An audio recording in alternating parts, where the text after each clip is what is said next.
Welcome to Access Open Minds. I had a hard time deciding on which candidate to hire, seeing as how they each had different strengths and weaknesses.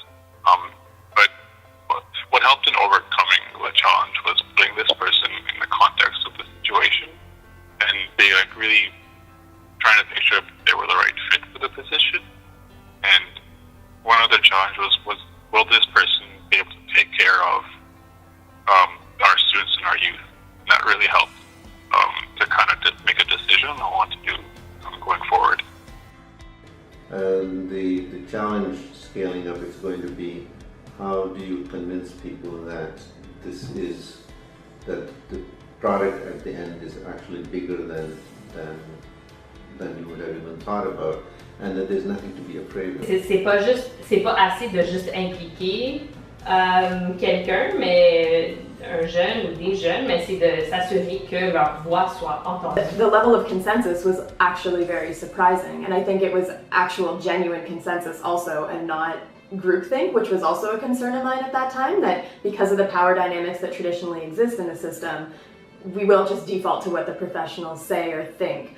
And I don't actually think that happened, having seen everybody's sort of impressions. I think they were very genuine, very honest, and ta-da, we all sort of ended up on the same page.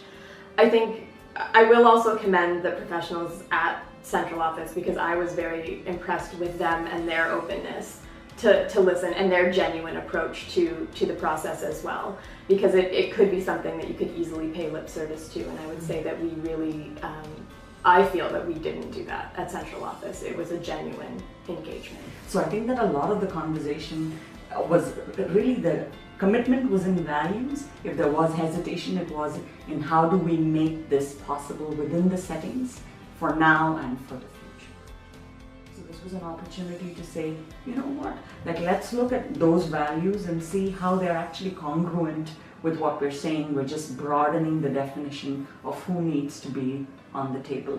What was also important was that the people who raised some sort of concerns around unions or procedures that were already in place, I saw that also as very positive, because they weren't saying, let's just do this quickly for the sake of this project, which was easy to do because you can make some exceptions. The fact that they were bringing up all of this meant that they did not want this to be a temporary exception, but a change that lasted beyond the project. And for that to be done, you do need to negotiate these challenges. So although it may seem like some of this initial hesitation was an obstacle, it was actually a firm commitment to not only making the change, but making this change for the long term and for the future.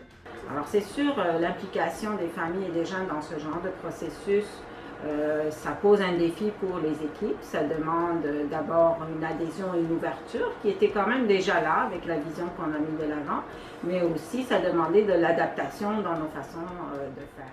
Mon nom, ma personne est importante pour les autres aussi. Ce que je dis, c'est pas n'importe quoi. Il y a peut-être des gens ou des jeunes qui aimeraient participer puis qui ne savent pas comment faire. Sauf que moi, la seule chose que j'ai à dire aux jeunes qui ont soit des problèmes en santé mentale ou soit qui ont des problèmes avec eux-mêmes en tant que tels, c'est n'ayez pas peur, foncez. Il y a toujours quelqu'un qui va vous épauler. Bon, mais à ce temps, pourquoi j'aurais peur de dire ce que je pense? Au pire, la personne ne sera pas satisfaite, mais moi, ça va m'avoir libéré un poids. C'est pour ça aujourd'hui, j'apprécie vraiment avoir été capable de savoir qui j'étais pour pouvoir être capable de le dire. Plus le mot peur me fait plus peur aujourd'hui. There really weren't any challenges. It just felt really natural. It felt right.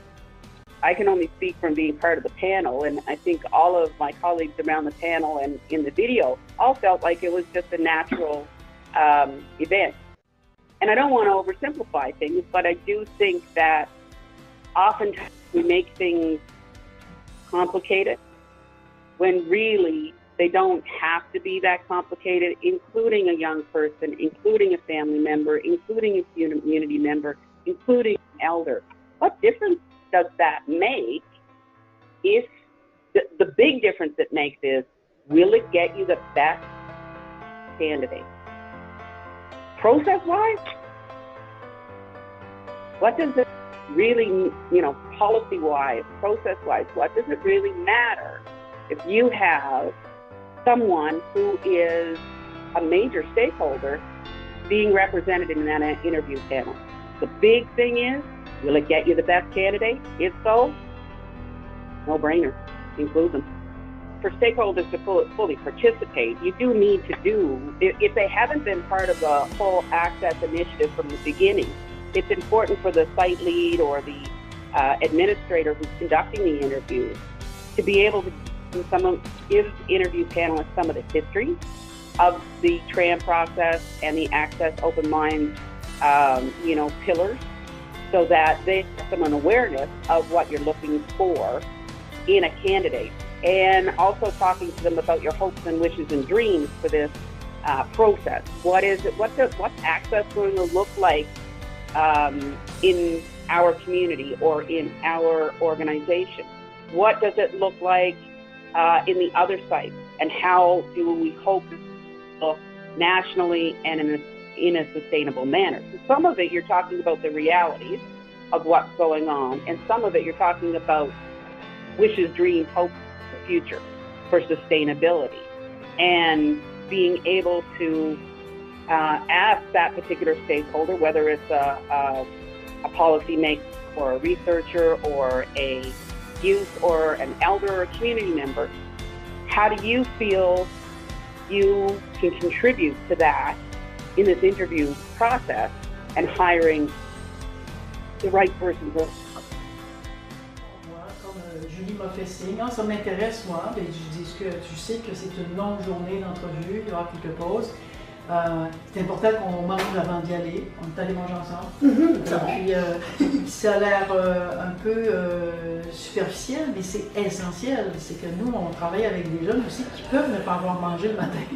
Et puis, si on veut on va faire une journée ensemble, donc de parler simplement des choses qu'il faut pour qu'on soit prêt, toi et moi, à faire l'entrevue. I think the challenge was the difference in questions, because they're not standard questions that you're getting from a youth perspective and a family perspective. So those were, for me, the most challenging of questions, because it's not your standard, what are your strengths, what are your weaknesses, what can you bring to the organization. The questions are more, how do you concretely engage youth? How do you ensure that, when you're making decisions, that the youth voice is heard? How do you ensure that? The same goes for families. How do you, one of the questions was, how do you marry, directing services, but also the engagement part? How do you ensure that those are always living together? So those are the questions that are more humbling and harder to answer. And so I think, they really make you reflect on that. And I think having obtained the job and then now working in it, I do think back to that experience, because it's sort of, I believe it should guide me in my role. So to always, go back and to say, okay, so those questions, how will I do that? They have to constantly, I have to constantly remind myself of those questions and keep that in mind, so that I'm not forgetting the reason why I'm here.